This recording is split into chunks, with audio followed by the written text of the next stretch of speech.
Le Rwanda souhaite réduire sa dépendance au blé russe qui représente actuellement les 2/3 de son blé. Selon l'ONU, 45 pays africains importent au moins un tiers de leur blé d'Ukraine ou de Russie. Depuis le début de la guerre, ces géants agricoles exportent peu ou pas leurs céréales et les prix flambent.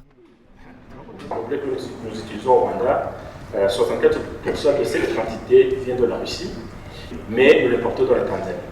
Alors, ce que nous avons fait, c'est que nous sommes en train d'essayer de diversifier les sources.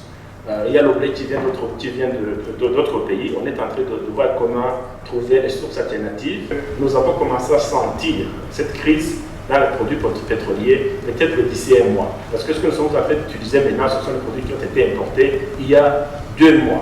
Preuve de cette nécessité de varier ses sources et ses collaborations, une délégation rwandaise s'est rendue en France cette semaine, une première en 25 ans de relations tumultueuses. On s'attend à ce que même les investisseurs français viennent au Rwanda pour explorer les différents champs d'investissement.